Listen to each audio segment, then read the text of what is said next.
اس زمانے میں یہ جو بائزنطین امپائر میں جو تھے نا وہ دو گروپ تھے. ایک گروپ کہلاتا جیکوبائٹ جی جی اور دوسرا کہلاتا ملکیٹ.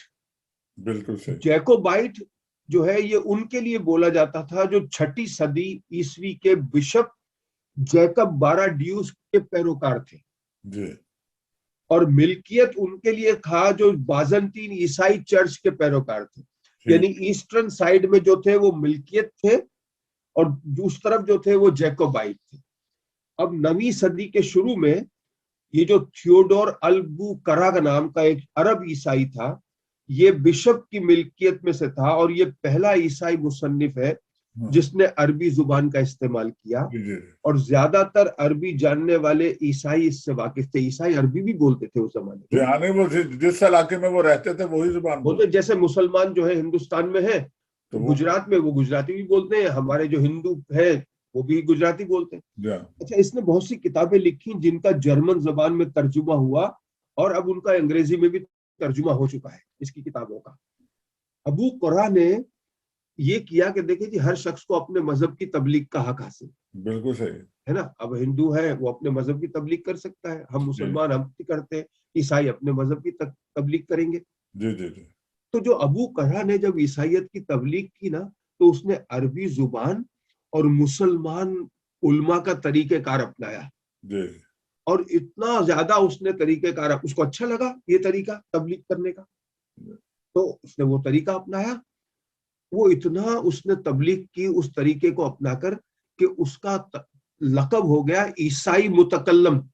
اچھا. اسے عیسائی متکلم کہا جاتا تھا اس کے زمانے میں. اچھا. اور یہ پہلا عیسائی تھا جس نے عربی زبان سے بے پناہ فائدہ اٹھایا. اس نے کئی کتابیں عربی میں لکھی اور یونانی زبان میں لکھی, اور اس کی تحریروں میں اس نے عیسائی عقیدے کی وضاحت اسلامی اصولوں کی بنیاد پہ کی. ٹھیک. یعنی کیا ریسرچ کی ہوگی اس شخص نے. تو ابو قرا کی مخالفت میں بہت سارے اور لوگ اٹھے اس زمانے میں. ایک کا نام تھا ابو رائت التقریت, یہ بھی 9ویں صدی کے زمانے کی بات ہے. یہ جیکوبائٹ اسکالر تھا. یعنی وہاں دو تھے, جیسے ہمارے یہاں بھی مختلف 2 حصے ہو جاتے ہیں مذہب میں, ایسے ان کے یہاں بھی 2 حصوں میں مراد 2 عقیدے نہیں مگر 2 اس اوپینین کے ماننے والے لوگ. جی جی. جیسے ہمارے یہاں ہے نا, کچھ رفع یدین کہتے ہیں کہ کرو, کچھ کہتے ہیں آمین زور سے کہو آہستہ سے کہو. تو وہاں بھی ایسے ہی 2 لوگ تھے جو کہ جیکوبائٹ اور ملکیت کے لوگ تھے. اچھا, اب اس کے بعد اس نے بہت ساری جو کتابیں لکھی, اس کی بڑی تحریریں ہیں, اس نے بڑے مقالے لکھے. اس نے ایک تحریر جو تھی وہ دوسرے جنم کے حوالے سے بھی لکھی. بہرحال یہ ایک بہترین مترجم تھا, ترجمہ کرنے والا. سریانی, یونانی اور عربی زبان پر عبور حاصل تھا. البطری نام بھی 8ویں صدی میں ہے, خلیفہ المنصور کے زمانے میں. 8ویں صدی میں جو حکومت تھی خلیفۃ المنصور کی, تو خلیفہ نے اسے بہت سے طب کے یعنی کہ میڈیکل کے مضامین کی کتابوں کا ترجمے کا کام سونپا تھا. یعنی یہ یعنی دربار میں کام کرتا تھا وہ عباسی دور میں خلیفہ منصور. اس کتاب میں ایک مناظرے کا حوالہ بھی اس نے دیا ہے جو 19 یعنی اب جو کتاب ایک شائع ہوئی ہے اس میں 19ویں صدی میں ہندوستان میں ہوا تھا ایک مناظرہ, اور تاریخ انسانی علوم کا سب سے پہلا مناظرہ ہے جو 781 میں ہوا تھا. یعنی جو 19ویں صدی میں کتاب ابھی شائع ہوئی ہے. خلیفہ بغداد, عباسی خلیفہ مہدی اور نسٹورین عالم ٹی موتھل کے درمیان یہ 2 دن تک مناظرہ رہا, اور اس مناظرے میں مہدی نے موتی الاول سے کئی سوالات پوچھے, اس نے جوابات دیے. سوالات میں حضرت عیسیٰ علیہ السلام, قرآن اور اس کے حوالے سے سوالات تھے, اور اس کا اختتام دوستانہ ماحول میں ہو گیا. اچھا, بڑی مذہبی رواداری تھی ایک زمانے میں. نہیں, ویسے بھی تلوار کی ضرورت اس وقت پڑتی ہے جب کوئی اختلاف بہت ہی پرسنل ہو جائے. لیکن یہ ہے کہ جو مذہبی حوالے سے یہ آپس میں گفتگو ہو تو ایک دوسرے سے فوائد لیے جا سکتے ہیں. اب دوسری جو 2 غیر تصدیق شدہ تحریریں مجھے ملی ہیں انٹرنیٹ سے, ایک مصر اور دوسری ترکی میں عیسائی پادریوں کو ملی ہیں. یہ عیسائی جو پادری ہیں انہوں نے یہ کہا ہے، مگر ان کی تصدیق نہیں ہے میرے پاس، مگر تحریریں ان کے پاس ہیں۔ 9ویں صدی کے درمیان میں ایک مناظرے کا ذکر ہے جو ایک مسلمان عبداللہ ابن اسماعیل الہاشمی اور ایک عیسائی عبد المسیح ابن اسحاق الکندی کے درمیان بذریعہ خط و کتابت ہوا تھا۔ اچھا، نہیں، ہاں، اور اس کا اختتام بھی اچھے انداز میں ہوا۔ یہ وہ اسحاق کندی وہی مشہور و معروف ہیں؟ 2 کندی ہیں، الکندی، ہاں، اور ابھی تک میں اس کی تحقیق میں ہوں کہ کون سا کندی کون سا ہے۔ نہیں، کیونکہ اسحاق آپ نے بھی بتایا ہے، اور جو استعمال ہمارے ہاں ہوتا ہے اس کا نام بھی اسحاق کندی ہے۔ جی، ہاں جی، تو یہ اسحاق الکندی جو ہے۔ ہاں، اب اس کے بعد اگر ہم آئیں 9ویں صدی میں، ہاں، تو 9ویں صدی عیسوی کے اندر، یعنی آپ دیکھیں کہ 8ویں صدی سے لے کر 10ویں صدی تک مسلمانوں اور عیسائیوں کے تعلقات کو دیکھیں تو لہجہ لمحہ بلمحہ تبدیلی نظر آتی ہے ان تعلقات میں۔ کہیں انداز جارحانہ ہے، کہیں دفاعی انداز ہے، اور اس کی کئی وجوہات ہیں۔ ایک اہم بات جو ہے وہ یہ ہے کہ جس انداز سے یورپ میں اسلام پروان چڑھا اور اپنے عروج تک پہنچا، اس انداز سے جو ہے وہ اور دوسرے مذاہب جو ہے وہ پروان نہیں چڑھے یورپ میں۔ ٹھیک۔ 16ویں صدی جو تھی، یعنی 16ویں صدی تک عیسائیت کی دنیا جو تھی وہ 4 گروہوں میں بٹ گئی تھی۔ رومن کیتھولک تھے، گریک آرتھوڈاکس تھے، پروٹیسٹنٹ تھے، اور مڈل ایسٹرن تھے۔ ٹھیک ہے۔ ان چاروں کے درمیان جو مشترک تھی چیز، وہ ان کا عقیدہ حضرت عیسیٰ علیہ السلام کے بارے میں تھا، مگر اس کے علاوہ کچھ باتوں میں ان کے مختلف خیالات بھی تھے۔ پروٹیسٹنٹ اپنے آپ کو رومن کیتھولک چرچ سے 16ویں صدی میں الگ کر چکے تھے، ٹھیک ہے، اس لیے یہ پروٹیسٹنٹ الگ کہلاتے ہیں۔ برطانیہ والے جو برطانیہ سے شروع۔ جی، جبکہ مڈل ایسٹرن عیسائیوں نے، یعنی چوتھے گروپ نے، اپنے آپ کو رومن اور یونانی چرچ سے 1000 سال پہلے ہی علیحدہ کر لیا۔ بالکل صحیح۔ اچھا، مشرق وسطی کے جو عیسائیوں کا گروپ ہے، یعنی چوتھا گروپ، وہ کسی سیاسی یا علیحدہ مذہبی عقائد کی بنیاد پر نہیں تھا، بلکہ یہ وہ لوگ تھے جو مختلف قومیت کے حامل تھے اور متحد ہوئے تھے، تو رومن اور یونانی چرچ کی بالادستی کے خلاف ہوئے تھے، اس لیے وہ الگ ہو گئے۔ اب یہ ان کے دباؤ میں 1000 سال تو رہے، پھر انہیں مکمل آزادی مل گئی۔ جب 7ویں صدی میں مسلمانوں نے جنگ شروع کی، مگر تمام مشرق وسطی کے جو عیسائی جو یونانی چرچ کے خلاف نہیں ہوئے تھے، مسلمانوں کی آمد شروع ہو گئی۔ بازنطین اور یونانی چرچ نے جس دباؤ میں مشرق وسطی کے عیسائیوں کو رکھا تھا، وہ مسلمانوں کے اس علاقے کو فتح کرنے کے بعد ختم ہو گیا، یعنی جو دباؤ ان پر تھا وہاں کے عیسائیوں پر۔ اسی لیے مسلمانوں نے جب وہ فتح کیا تو ان کو شہری حقوق دیے جو کہ بازنطین کے زمانے میں نہیں تھے۔ عیسائیوں کو عراق، مصر، شام اور آرمینیا میں اپنے چرچ قائم کرنے کی اجازت دے دی۔ بالکل صحیح۔ اب ایک نیا تحفظ جو مسلمانوں کے ابتدائی دور میں خلیفہ عمر رضی اللہ تعالی عنہ نے یروشلم کی فتح کے بعد عیسائیوں کو دیا تھا کہ انہیں زندگیوں کی ضمانت، ان کے مال اور اولاد کی ضمانت، ان کے چرچ اور صلیب اور مذہب کی آزادی تھی۔ یہ تو تاریخ میں ہے۔ تو مشرق وسطی کے عیسائیوں نے مسلمانوں کی مدد کی جنگ کے دوران، اور ان کا استقبال کیا کہ انہیں آزادی دلانے والے مسلمان ہیں۔ بالکل ٹھیک ہے۔ اچھا، اب جب ہم پڑھتے ہیں کہ 9ویں صدی میں جیکوبائٹ کے بڑے مذہبی لیڈر عباسی خلیفہ کے دربار میں آتے جاتے رہے، اور ایک مذہبی رہنما ڈیوڈ اونیس خلیفۃ المامون کے ساتھ مصر کے دورے پر بھی گیا، تو عباسی دور میں مسلمانوں اور عیسائیوں کے درمیان تعلق اس حد تک تھے کہ یونانی عربی ترجمہ تحریک کا قیام عمل میں آیا۔ بالکل صحیح۔ جس میں کئی مشہور عیسائی شامل تھے جنہوں نے یونانی علوم کا عربی میں ترجمہ کیا، اور جسے اسارین چرچ کا ممبر حسیان ابن اسحاق، جس نے ارسطو کی کتابوں کا عربی میں ترجمہ کیا۔ اب یہ سارے تراجم بھی ہوئے۔ دوسرا نام ہے سیرین چرچ کے ممبر یحییٰ ابن عدی، یہ عیسائی ہے، جس نے نہ صرف خلیفہ کو یونانی سے عربی میں ترجمہ کیا بلکہ مزید کتابیں بھی لکھی۔ یہ خلیفہ جو ہے کتاب کا نام ہے الخلیفہ۔ یونانی عربی ترجمہ تحریک کے پیچھے بھی ایک عجیب کہانی ہے صابر رضا۔ اچھا۔ ایک رات بغداد میں خلیفہ المامون نے خواب میں ارسطو کو دیکھا، اچھا جو ان سے کہہ رہا تھا کہ یونانی فلسفہ اور اسلام دو علیحدہ چیزیں نہیں ہیں، اچھا یا ایک دوسرے کے مخالف نہیں ہیں۔ جب خلیفہ کی آنکھ کھلی تو اس نے حکم دیا کہ ارسطو کا سارا کام عربی میں ترجمہ کر دو، اور اس کے لیے وہ جو ہے وہ پورا ایک ڈپارٹمنٹ بنایا خلیفہ نے۔ تو اس تحریک کا نام کیا رکھا گیا عربی میں؟ بیت الحکمہ۔ تو یہ جو بڑا مشہور نام ہے نا یہ بیت الحکمہ، یہ ارسطو خواب میں آئے تھے تو خلیفہ مامون نے یہ شعبہ قائم کیا جس میں یہ عیسائی جو تھے، جو بڑے بڑے مورخ اور ادب دان، انہوں نے ترجمے کیے۔ جی اچھا، یہ بیت الحکمہ جس میں 2 مسلمان تھے اور 12 عیسائی مترجم تھے، اچھا جبکہ اس کا انچارج عیسائی حسیان ابن اسحاق تھا، اچھا یہ مسیح تھا۔ یہ ادارہ خلیفہ المامون کے زمانے میں ترقی کی انتہا کو پہنچا تھا۔ بیت الحکمہ کے کچھ مترجمین کے جو نام ہیں، یعقوب بن اسحاق کندی، یہ ایک اور کندی ہے، ہاں یہ مسلمانوں میں پہلا شخص ہے جس نے فیلسوف عرب کا معزز لقب حاصل کیا۔ ہاں یہ انہی کے حوالے سے میں نے بات کی تھی۔ اور اس کی چھوٹی بڑی تالیفات اور ترجمان کی تعداد 50,000 سے اوپر ہے۔ جی ہاں، بہت بڑا نام۔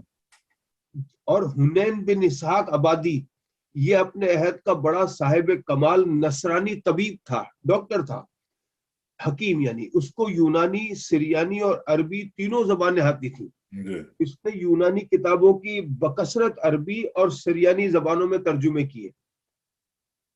اور قسطہ بن لوقا البقی نصرانی، یہ دولت عباسیہ کا مشہور مترجم ہے۔ اس کو ریاضی، ہندسہ، حیت، منطق، طب اور علوم طبیہ میں ایک مقام حاصل تھا، جسے طولہ کہا جاتا ہے، کہ طولہ حاصل تھا۔ یہ عباسی دور کے زمانے میں روم گیا اور وہاں سے بہت ساری رومی تصانیف ساتھ لایا۔ مترجم کی حیثیت سے بغداد میں اسے بلایا گیا اور پھر اس نے یونانی کتابوں کا عربی میں ترجمہ کیا۔ عمر بن فرخان طبری، یہ علم حیت کا بڑا زبردست ماہر تھا۔ مامون کے وزیر فیصل بن سہل نے اس کو بلا کر مترجمین کے زمرے میں شامل کیا، اور اس نے نجوم کی کتابیں مامون کے لیے ترجمہ کی، یعنی علم نجوم وہاں بھی چل رہا ہے۔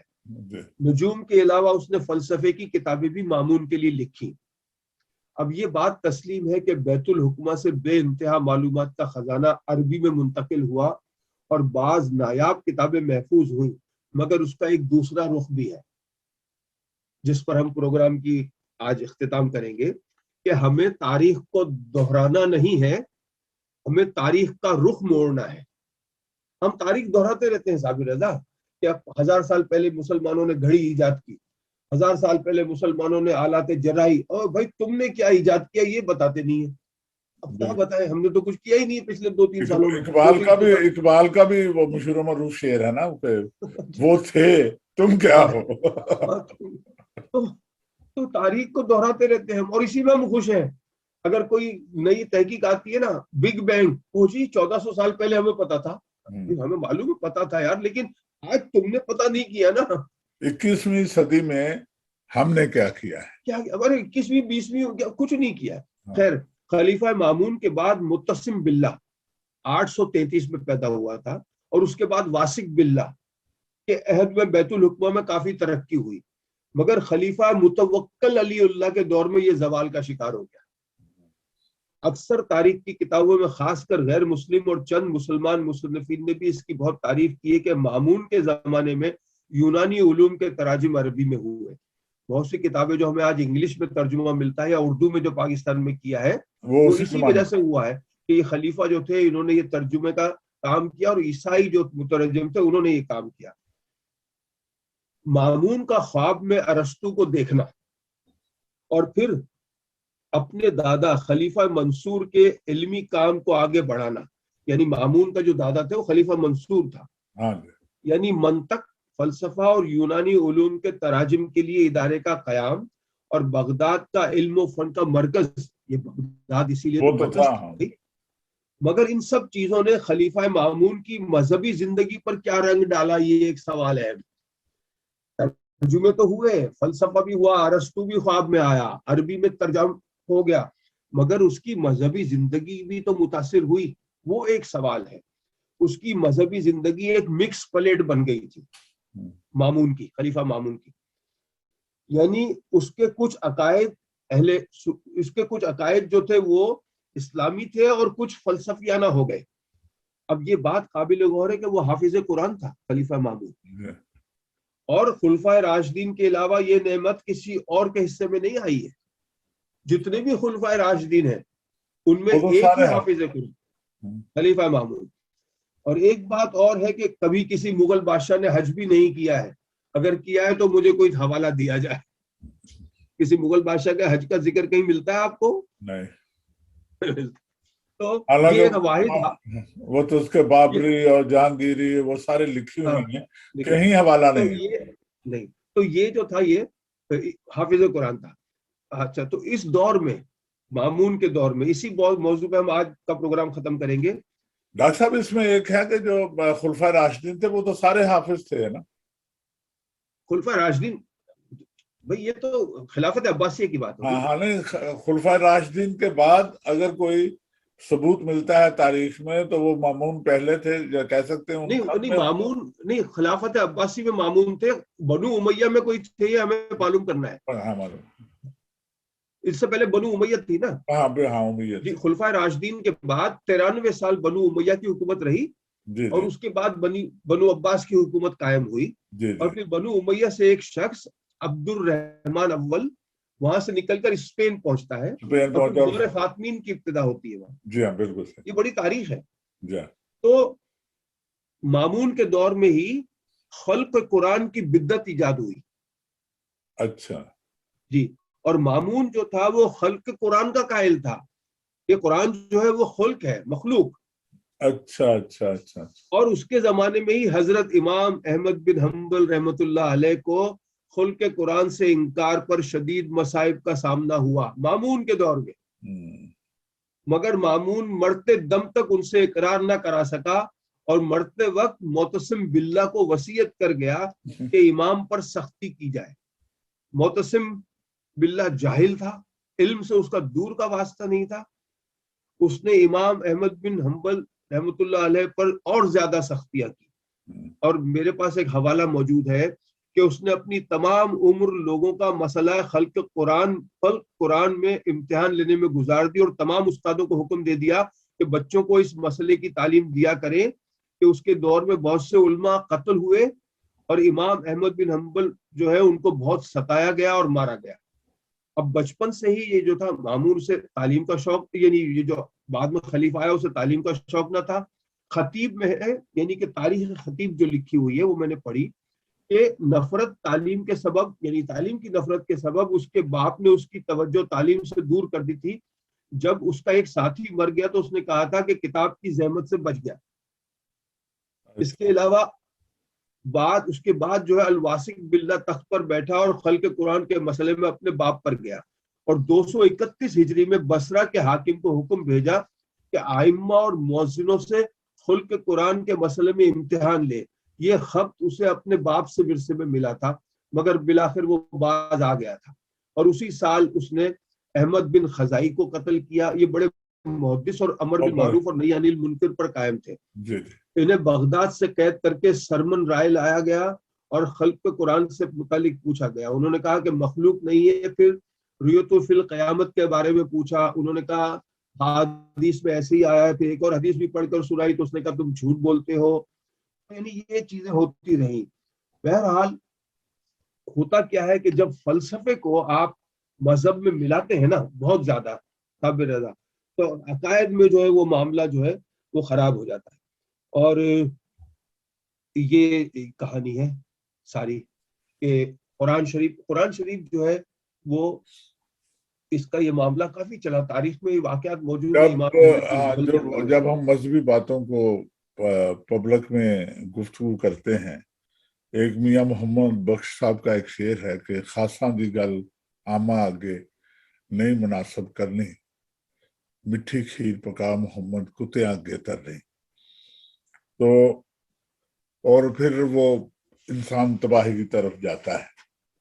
تو ہلاکو بھی اسی زمانے میں آئے ہیں اور بغداد کو تباہ بھی کیا ہے نا بھائی. جی اور وہاں پہ جہاں پہ بے شمار یہ جو عجیب و غریب قسم کے ہمارے بادشاہ ہوا کرتے تھے، شاہ ہوا کرتے تھے، وہاں پہ نیک لوگ اور بزرگ لوگ اور اللہ کے ولی اللہ اور اولیاء اللہ بھی موجود ہوتے تھے. تو لیکن جب وہ تباہی آتی ہے تو وہ اس میں ان کو بھی ہلاک ہونا پڑتا ہے، ان کو بھی ان مسائل کا سامنا کرنا پڑتا ہے. اللہ ہمیں سیدھے راستے پہ چلائے. اس میں یہ ثابت ہے کہ جب واسق جو تھا نا خلیفہ، وہاں تک یہ چلتا رہا نا مسئلہ قرآن حکیم کے حوالے سے. اس کے بعد جب وہ آیا ہے نا اس کا بھائی متوکل علی، تو اس دور میں بیت الحکمہ تو تقریباً ختم ہو گئی تھی، مگر اس کے دور میں اس نے ایک کارنامہ یہ انجام دیا کہ اس نے سنت نبوی کا احیا اور احادیث رسول کی اشاعت کا کام کیا. اور امام شافعی سے اسے بہت عقیدت تھی، اور اس نے محدثین کو انعامات سے نوازا، اور علماء کا بھی وہ احترام کرتا تھا. اور تمام جو دوسرے عقائد اور خیالات اور مباحثے تھے جو کتاب اور سنت کے خلاف تھے، اس نے اس کو بند کرا دیا.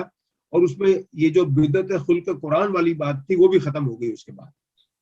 ڈاکٹر صاحب اس میں ایک اور بات ہے کہ جب جیسے ہی مذہب میں تفرقہ ڈالنے کی کوشش کی گئی کسی بھی طریقے سے، چاہے وہ کسی طرف سے ہو، بادشاہت کو تو یہ ہوتا ہے کہ اس کا اقتدار قائم رہے، اس کا خاندانی نسبت چلتی رہے، اس کے لیے وہ مذہب میں چیزیں نکالتے ہیں.